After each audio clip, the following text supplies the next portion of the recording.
Bang izin Bang. Untuk status bahwa persidangan ini hari Sabtu itu saudara juga mempengaruhi ya.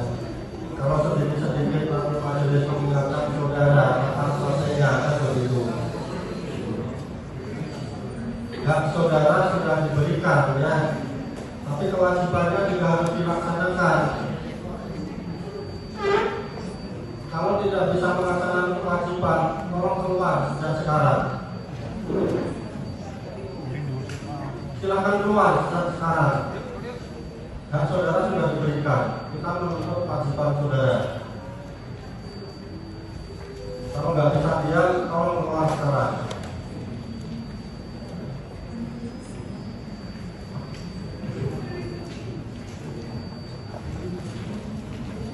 Jadi hari ini dihadirkan saksi ya. Akan ini yang sudah bergabung siapa namanya? Izin yang mulia, Franky Chandra Gusman. Franky Chandra Gusman, lahir di mana? Lahir di Palembang, mulia. Tanggal bulan tahun 13 Agustus 1991. agama Islam. pekerjaan Jurat dosa, mulia. pendidikan terakhir SMK. alamat tempat tinggal Di Fatmawati, mulia. lengkapnya Yang mulia.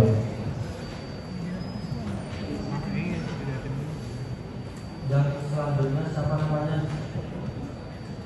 Izin yang mulia, nama saya Sylvia Novitasari.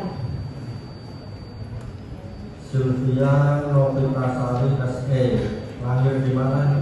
Saya lahir di Garut 23 Mei 1993. Agama Agama Islam. pekerjaan Saya selaku operasional manajer dari PT Garuda CRM Group dan tinggal di mana?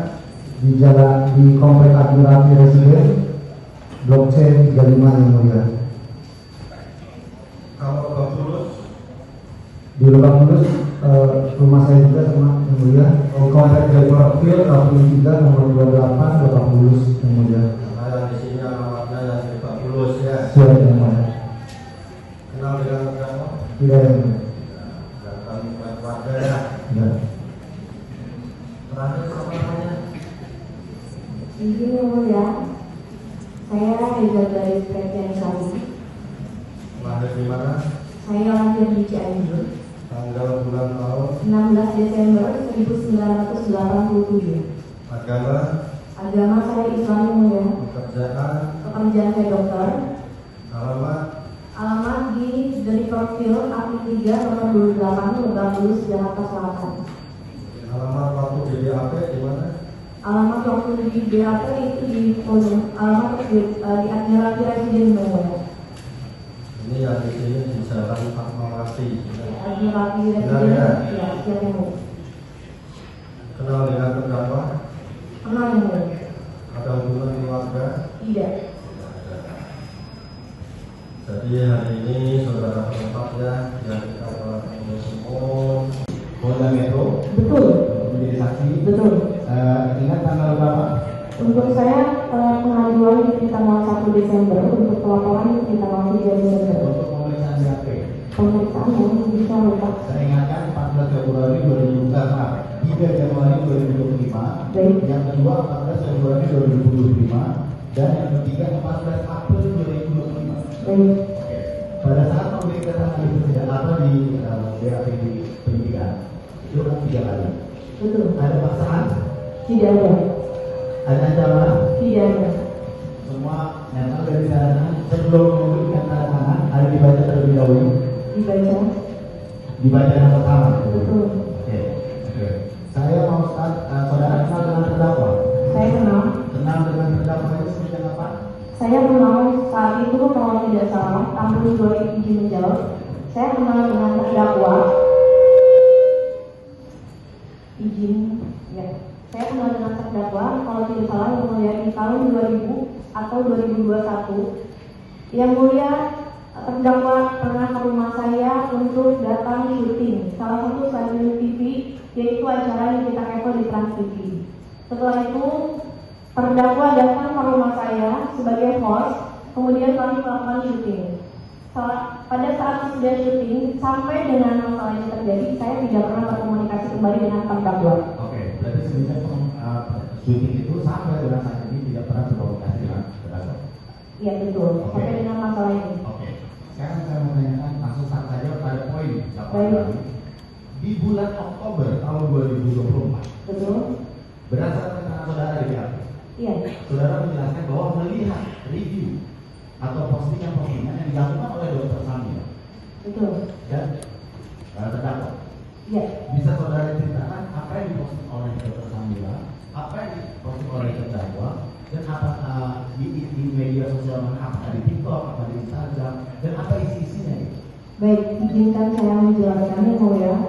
Jadi pada saat itu tanggal 9 Oktober 2024, manajer saya yang bernama Sylvia Novitasari memberikan informasi kepada saya melalui akun WhatsApp. Beliau mengatakan ada akun yang bernama Dokter Detektif. Beliau mereview produk saya, yaitu serum booster with vitamin C, dan beliau betulkan dengan serum milik lain, yaitu Hanasu yang mulia.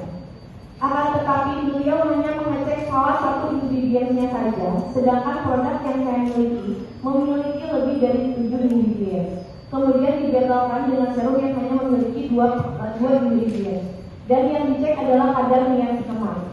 Setelah itu, kadar niacinamide. Sebentar, kita ingatkan saudara jangan berpendapat dulu. Silakan yang saudara lihat yang di review itu apa ya. Ya, baik yang mulia. Yang di review itu serum booster with vitamin C dibetulkan dengan serum yang ada di produk merek Hanasu yang mulia. Seperti itu. Dan kemudian beliau mengatakan produknya ini overklaim, kemahalan, yang jualnya seorang dokter. Kemudian dilanjut di tanggal 11 Oktober 2024 yang mulia. Kemudian manajer saya kembali menghubungi saya bahwa akun dokter detektif tersebut memposting kembali video yang berisikan produk saya yang bernama paket anti-aging. Beliau mereviewnya salah satu ingredient juga yang mulia, mohon izin, yaitu kadar retinol. Sedangkan produk tersebut memiliki banyak ingredient. Produk betul. Oke, kemudian setelah itu saya tidak boleh berjualan terlebih dahulu. Jangan jualan. Memang tidak cukup kamu sudah kaya. Memang kurang. Memang kamu takut miskin. Seperti itu yang mulia. Dan beliau juga mengancam bahwa beliau mengenali dengan dekat dengan oknum-oknum petinggi-petinggi pejabat-pejabat yang ada di BPOM yang mengharuskan saya untuk membuat video permintaan maaf kepada masyarakat. Beliau kemudian, saya dengan berat hati karena saya melihat karyawan saya membuat video di tanggal 15 Oktober 2024 saya membuat video tersebut. Video tersebut yang berisikan saya mengucapkan maaf kepada masyarakat karena sudah membuat kegaduhan apabila ada konten saya yang kurang berkenan dan bukan berhubungan dengan produk, karena produk saya tidak bermasalah yang mulia. Kemudian setelah itu saya mengirimkan kepada Pak Arif dan Pak Arif mengirimkan kepada akun dokter detektif tersebut. Setelah itu dokter detektif tidak menyetujui video tersebut karena tidak mengucapkan terima kasih kepada dokter detektif. Kemudian saya membuat tag ulang videonya yang mulia dengan format yang sudah dikirim oleh beliau, yang diforward oleh Pak Arif itu kepada saya. Saya mengirimkan ulang video yang sudah saya revisi. Setelah itu baru di-approve dan saya posting di media sosial saya di TikTok Reza Gladys. Kemudian setelah itu saya melihat yang mulia owner skincare lain melakukan hal yang sama, membuat video yang sama dengan format kata-kata yang sama juga seperti yang saya lakukan. Setelah itu kemudian di malam harinya akun dokter detektif tersebut kembali memposting, ada apa hari ini owner skincare minta maaf, takut miskin ya, takut saya laporin ya. Tapi walaupun kalau minta maaf tetap kita proses. Di situ saya merasa bingung, padahal yang menyuruh membuat video tersebut adalah akun dokter detektif tersebut. Kemudian kita izin mundur yang mulia ke tanggal 14 Oktober. Akun yang Tadi memiliki kan akun dari dokter detektif atau Betul. dokter bilang. Sekarang terdakwa. Apakah saudara melanggar postingan yang dilakukan oleh terdakwa Baik. dan berapa postingan, tanggal berapa aja, dan apa itu postingan itu? Ya, baik. Kemudian manajer saya di tanggal 14 memberikan informasi bahwa ada akun yang bernama Niki Purhara yang mulia di TikTok. Beliau mengatakan bahwa saya itu abu-abu yang mulia Itu badannya. tanggal berapa itu? Di tanggal 14 Oktober yang mulia. Tanggal itu Ya, 2024 Juni. Di tanggal 14 Oktober 2024, manajer saya melihat akun yang sedang live yaitu Niki Purhara. Beliau mengatakan yang mulia, jangan dibeli, itu si Reza yang lagi direview sama dokter, walaupun dia dokter, tapi dia produknya berbahaya. Badannya abu-abu, selain itu juga mukanya dempul, beruntusan. Terus setelah itu mengatakan bahwa saya ini begeng yang mulia. Jangan dibeli. Pada saat di live dan aslinya itu berbeda. Kalian mau-maunya aja ditipu dengan masyarakat bodoh, maunya ditipu-tipu. Padahal dia itu muka aslinya nggak sesuai, nggak seputih dengan yang ada di TikTok pada saat dia live. Terus kemudian gue udah ketemu langsung orangnya, badannya abu-abu, pakai body lotion yang luntur. Dan di situ saya merasa kredibilitas saya sebagai dokter kecantikan dihancurkan yang mulia. Itu tanggal 14 Oktober. Lanjutnya di 2 November. Ya, selanjutnya setelah tanggal 14 Oktober, akun yang bernama Niki Purhara tersebut sering kali melakukan live streaming dengan menjelek-jelekan saya, dengan memframing saya bahwa saya ini adalah penipu masyarakat. Oke, 2 November saudara ingat? Ya. Di tanggal 2 November, detektif T, aku nggak kenal, tapi kalau kenal kita, coba deh, Teteh tuh harus ketemu sama dia, Teteh tuh harus sumpah, ngurusnya pakai uang. Oke, itu maaf ya, oke, saya potong dulu. Ya. Itu pernyataan dari Dokter Romi Pratama. pernyataan bahwa itu sumpah pakai uang. Betul. Oke, maka saudara bilang di situ kalau nggak pasti soalnya dari teks gitu ya. Betul. Oke. Kemudian di percakapan yang sama juga di tanggal 27 bulan 10, Teteh ini kata dokter Oki Pratama, Teteh lewat aja ya finalnya.